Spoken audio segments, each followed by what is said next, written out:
अस्सलाम वालेकुम टीम टेनक की तरफ से। दोस्तों, ये इस कोर्स का सेकंड लेक्चर है।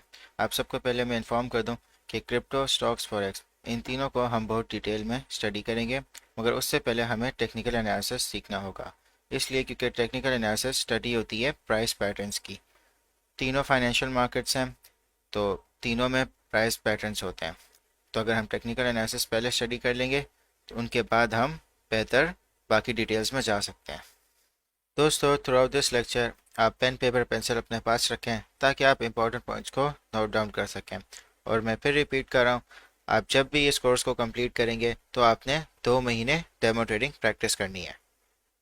दोस्तों, इस लेक्चर में हम 4 टॉपिक्स को कवर करेंगे। पहला टॉपिक ये है टाइप्स ऑफ ट्रेड, कि ट्रेड्स कितने टाइप्स की होती हैं और उनके क्या टाइम फ्रेम होते हैं। आपको कौन सी ट्रेड करनी चाहिए और किस टाइम फ्रेम में करनी चाहिए। इससे आपको आइडिया होगा कि आपको कौन सी ट्रेड करनी चाहिए अगर आप एक स्टूडेंट हैं या आप जॉब पर्सन हैं। मैं सबके लिए बताऊंगा कि आपको किस टाइप की ट्रेड करनी चाहिए। दूसरे टॉपिक में हम टाइप्स ऑफ मार्केट और मार्केट साइकिल पे बात करेंगे कि मार्केट साइकिल्स कैसी होती हैं, जो कि हम चार्ट्स पे देखेंगे। मार्केट के जो ट्रेंड्स होते हैं वो किस टाइप के होते हैं, मार्केट में क्या क्या ट्रेंड आते हैं, किस तरीके से उन्हें पता करना है, ये सारी चीज़ें हम चार्ट्स पे देखेंगे। दोस्तों, थर्ड टॉपिक में हम डॉलर कॉस्ट एवरेजिंग पे बात करेंगे कि डॉलर कॉस्ट एवरेजिंग क्या होती है, किस तरह होती है और आपने इसको कब कब यूज़ करना है। आखिरी टॉपिक जो होगा सबसे इम्पोर्टेंट, पोर्टफोलियो मैनेजमेंट। इसका मतलब ये है कि जो आपके पास आपके फंड्स हैं उसको कैसे मैनेज करना है। और आपने जब ट्रेड्स लेनी है तो क्या रिस्क टू रिवॉर्ड रेशियो होगा, और आपके जो फंड्स हैं उसको आपने किस तरह उनके उनको अकाउंट्स में डिवाइड करना है। दोस्तों, हमारा सबसे पहला टॉपिक टाइप्स ऑफ ट्रेड। जैसा कि आप देख सकते हैं, मैंने ये 4 फोटोज़ बनाई हुई हैं इस ताकि आपके लिए आसानी हो समझने में। आप इन फ़ोटोज़ को as it is note down कर सकते हैं। तो दोस्तों, सबसे पहले है इंट्राडे, फिर उसके बाद है स्विंग, तीसरी है स्कैल्पिंग और लास्ट है लॉन्ग टर्म। ये चारों टाइप्स ऑफ ट्रेड हैं। दोस्तों, कि जैसे आपने नोट किया होगा कि मैंने इन सारे बॉक्सेस में टाइम भी लिखा हुआ है। कि जैसे इंट्राडे ट्रेडिंग है तो उसका टाइम फ्रेम है 15 मिनट, 30 मिनट, 45 मिनट्स। आपने इस टाइम फ्रेम पे चार्ट को देखना है। और जैसे कि स्विंग ट्रेडिंग है उसमें जो टाइम फ्रेम है वो 1 घंटे का, 2 घंटे का, 4 घंटे का, 6 घंटे का और 12 घंटे का। तीसरा जो टाइप ऑफ ट्रेड है स्कैल्पिंग, उसमें आप 1 मिनट, 3 मिनट और 5 मिनट का चार्ट आप देखोगे। और आखिरी का जो ट्रेड है लॉन्ग टर्म, उसमें आप डे चार्ट देखोगे, 3 डे चार्ट भी देखोगे और मंथली चार्ट देखोगे, और आप वीकली चार्ट भी देख सकते हो। दोस्तों, अब हमने डिसाइड करना है कि हमने कौन सी किस टाइप की ट्रेडिंग करनी है। तो पहले हम ये पता करेंगे कि इनका मतलब क्या है एक एक ट्रेड का। इंट्राडे ट्रेडिंग का मतलब ये है कि आपने जितनी भी ट्रेड्स ली पूरे एक दिन में और उसे उसी दिन ही आपने उनको क्लोज कर दिया, तो इसको कहते हैं इंट्राडे ट्रेडिंग। स्विंग ट्रेडिंग को कहते हैं कि आपने कोई भी ट्रेड जो आपकी एक दिन से ज़्यादा है उसको कहते हैं स्विंग ट्रेडिंग। जैसे आज मैंने बिटकॉइन खरीदा और उसे परसों सेल कर दिया, तो इसको कहते हैं स्विंग ट्रेडिंग। स्विंग ट्रेडिंग आप 1 हफ्ते तक भी कर सकते हो, 1 महीने भी कर सकते हो और 3 महीने भी कर सकते हो। ये आपके ऊपर है, मगर आप इसको 3 महीने से कम ही रखें।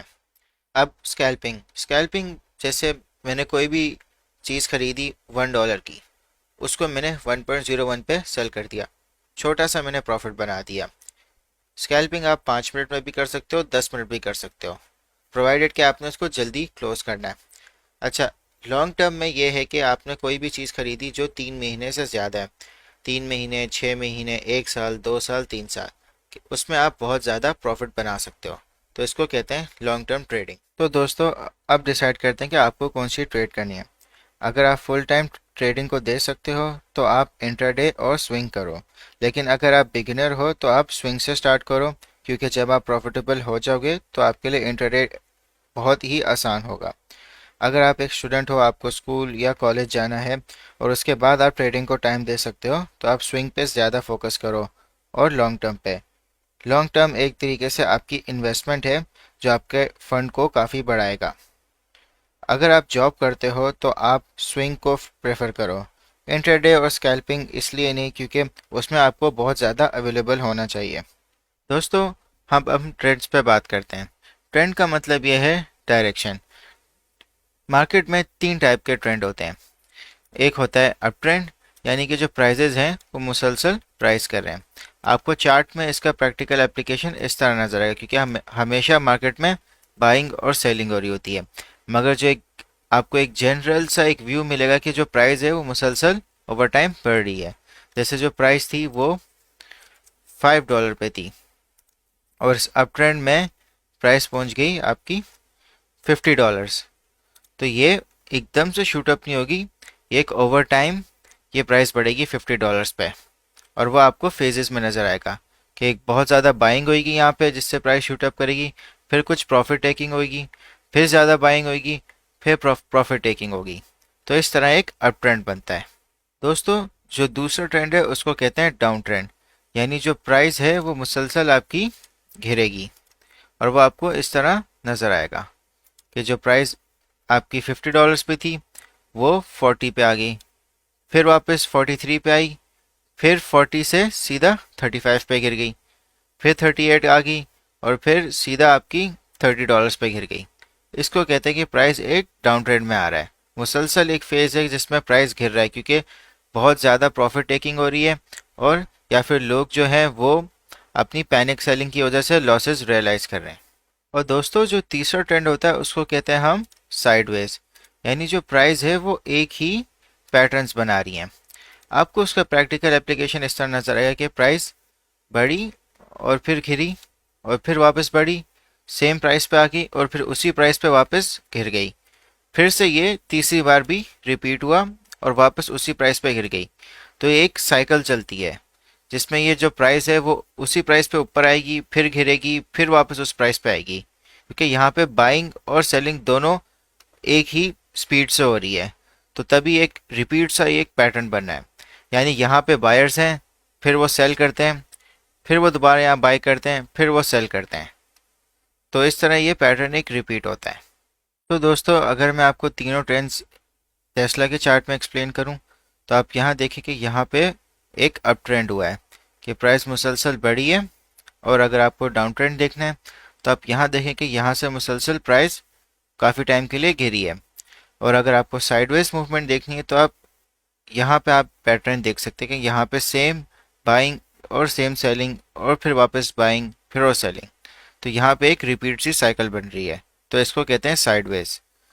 यहाँ से आप एक अप ट्रेंड देख सकते हैं और यहाँ से आप एक डाउन ट्रेंड देख सकते हैं, और यहाँ पे आपको एक साइडवेज पैटर्न नज़र आएगा। जो ट्रेंड होता है वो तीनों एक साथ प्ले हो सकते हैं। जैसे कि अगर आप यहाँ देखें कि ये डाउन ट्रेंड में गया, फिर उसके बाद ये साइडवेज मूव हुआ, फिर ये वापस से डाउन ट्रेंड में आया, फिर यहाँ से इसने अप ट्रेंड बनाया, फिर वापस से इसने डाउन ट्रेंड बनाया, और फिर इसने एक मेजर अप ट्रेंड बनाया, फिर इसने डाउन ट्रेंड बनाया, और फिर ये साइडवेज हो गया, फिर से इसने अप ट्रेंड शुरू किया। तो ये तीनों रैंडमली एक साथ प्ले हो सकते हैं। अब हम बात करते हैं मार्केट साइकिल्स की। दो टाइप की मार्केट साइकिल्स होती हैं, बुल मार्केट या बेयर मार्केट। बुल मार्केट में जो प्राइजेज होती हैं वो काफ़ी लंबे अरसे तक ऊपर की तरफ जाती हैं, और बेयर मार्केट में जो प्राइजेज होती हैं वो काफ़ी अरसे तक नीचे की तरफ जाती हैं। फाइनेंशियल मार्केट्स में दो टाइप के प्लेयर होते हैं, बुल्स और बेयर्स। बुल्स वो प्लेयर्स होते हैं जो मार्केट को ऊपर लेके जाते हैं, बेयर्स वो प्लेयर्स होते हैं जो मार्केट को नीचे लेके जाते हैं। इनके पास सबसे ज़्यादा पैसा होता है। मैंने आपको फॉर्मूला बताया था लास्ट लेक्चर में, price is equals to market cap upon circulating supply. जिसके पास सबसे ज़्यादा मार्केट कैप होगा वो किसी भी टाइप की मूवमेंट मार्केट में कर सकता है, चाहे वो ऊपर लेके जाए या नीचे लेके जाए। तो जो बाकी जो लोग होते हैं वो इन सबको ऑब्जर्व कर रहे होते हैं कि जैसे अभी बिटकॉइन का यहाँ पे बुल रन शुरू हुआ था, तो इसमें टेस्ला ने भी इन्वेस्ट किया था। तो उसकी वजह से जो लोग बहुत सारे जिनको क्रिप्टो के बारे में बिल्कुल भी नहीं पता था उन्होंने भी इन्वेस्टमेंट शुरू कर दी थी, क्योंकि एक बहुत बड़ी कंपनी ने इन्वेस्टमेंट शुरू कर दी थी बिटकॉइन में। तो इससे एक सेंटिमेंट बना। इसी तरह बेयर मार्केट में भी एक सेंटिमेंट होता है कि जो मेजर प्लेयर्स होते हैं वो प्रॉफिट टेक कर लेते हैं, सेल कर देते हैं अपनी होल्डिंग्स। तो उससे क्या होता है कि मार्केट कैप का एक मेजर चंक कम हो जाता है, क्योंकि उससे बहुत सारे लोग पैनिक में आते हैं प्राइस को गिरते हुए, तो वो भी लॉस पर सेलिंग शुरू कर देते हैं। तो उसकी वजह से एक बेयर मार्केट शुरू हो जाती है। एक और इम्पॉर्टेंट बात यह है कि इन साइकिल्स में हमेशा आपको ट्रेंड्स नज़र आएंगे। अप ट्रेंड भी नज़र आएगा, डाउन ट्रेंड भी नज़र आएगा, साइडवेज भी नज़र आएगा। जैसे यहाँ पे बिटकॉइन अप ट्रेंड में गया, फिर थोड़ा सा डाउन ट्रेंड में आया, फिर दोबारा अप ट्रेंड में गया, फिर डाउन ट्रेंड में आया, फिर अप ट्रेंड और फिर साइडवेज मूव हुआ, फिर अप ट्रेंड गया और फिर डाउन ट्रेंड आ गया, फिर यहाँ पे साइडवेज मूव हुआ, फिर ये अप ट्रेंड में गया। तो इसी तरह ये रैंडमली इन ट्रेंड्स में आपको साइकिल नज़र आएगी। साइकिल में मगर आपको जो सेंटिमेंट बता रहा होगा वो आपको एक लॉन्ग टर्म पिक्चर बताएगा। अब आपने हमेशा फाइनेंशियल मार्केट्स में उस चीज़ पर नज़र रखनी है जहाँ पे लोगों ने सबसे ज़्यादा पैसा लगाया हुआ है। जैसे क्रिप्टो करेंसीज में सबसे ज़्यादा लोगों ने पैसा बिटकॉइन में लगाया हुआ है, तो बिटकॉइन एक मेजर प्लेयर है। अगर बिटकॉइन की कोई भी मूवमेंट होगी तो वही चीज़ आपको बाकी क्रिप्टो करेंसीज में नज़र आएगी। कुछ एक्सेप्शंस होती हैं, मगर ओवरऑल अगर कोई भी एक मेजर मूव बिटकॉइन करेगा वो आपको बाकी क्रिप्टो करेंसीज में रिफ्लेक्टेड नज़र आएगा। मैं आपको कंपेयर के थ्रू समझाता हूँ। जो आप ट्रेडिंग व्यू में प्लस फीचर है, अगर आप इस पर क्लिक करेंगे तो आप जो भी चार्ट आप देख रहे हैं उसको आप किसी दूसरे चार्ट के प्राइस से कंपेयर कर सकते हैं। जैसे लाइट कॉइन है, ये भी एक क्रिप्टो करेंसी है, तो मैं आपको बिटकॉइन और लाइट कॉइन की मूवमेंट को कंपैरिजन करवाता हूँ। जो ऑरेंज कलर है ये लाइट कॉइन का प्राइस है। आप सिर्फ देखें कि जब बिटकॉइन अप ट्रेंड में गया तो उसी तरह लाइट कॉइन भी अप ट्रेंड में गया, जहां बिटकॉइन डाउन ट्रेंड में गया तो उसी तरह लाइट कॉइन भी ड्रॉप हो गया। जब दोबारा बिटकॉइन ने अपना बुल मार्केट शुरू की तो इसी तरह लाइट कॉइन की भी प्राइस ऊपर गई। एक और एग्जांपल देख लेते हैं, जैसे इथेरियम है।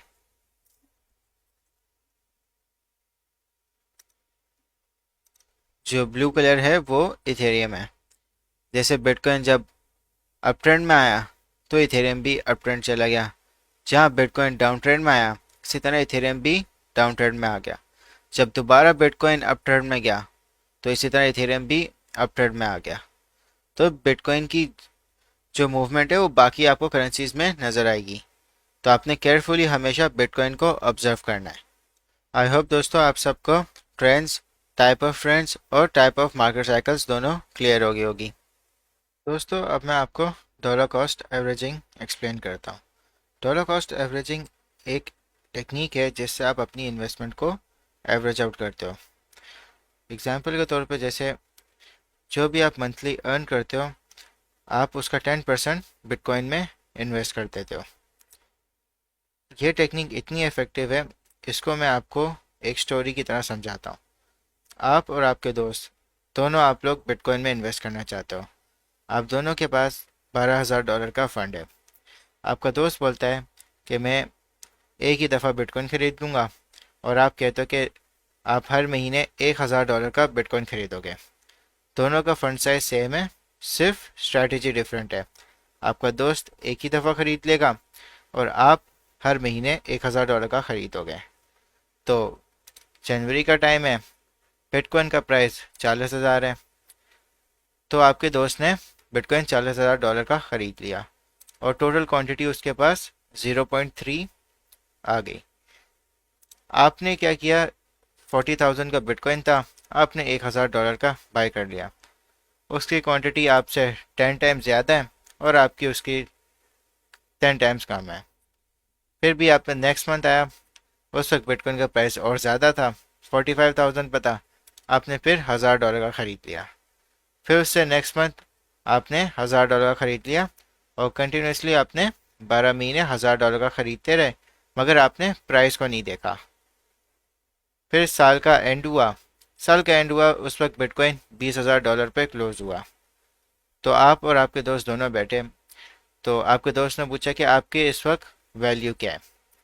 तो आपने उसको वैल्यू बताई कि जो आपकी एवरेज प्राइस थी बिटकॉइन की बाइंग की वो 28,500 थी, और जो आपके पास इस वक्त टोटल क्वांटिटी है वो 0.48 बिटकॉइंस की है, और जो उनकी वैल्यू है वो इस वक्त 13,583 है। आप ऑलरेडी प्रॉफिट में आ गए। और जो आपका दोस्त है उसने साल के शुरू में $40,000 पर ख़रीदा था, और साल के आखिर में जब बिटकॉइन की वैल्यू 20,000 पे पहुंच गई तो जो उसकी वैल्यू थी वो 50% से डिक्रीज़ हो गई।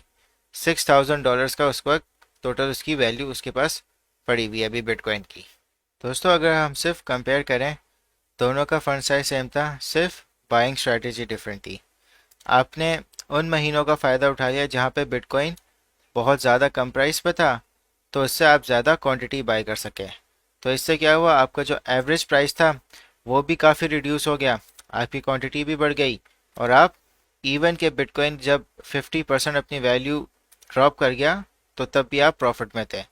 मगर जो आपका दोस्त था उसने सिर्फ एक दफ़ा बाय किया था, सेम क्वांटिटी थी, तो जो 40,000 से जब 20,000 बिटकॉइन ड्रॉप हुआ तो 50% वो लॉस में आ गया। अब सपोज नेक्स्ट ईयर बिटकॉइन की वैल्यू $55,000 पे आती है, तो आपका दोस्त आपको एडवाइस करता है कि आप वो भी प्रॉफिट में आ गए तो सेल कर लेते हैं, तो आप भी एग्री हो जाते हैं। तो आप दोनों अपने बिटकॉइन की होल्डिंग्स $55,000 पे सेल करते हैं।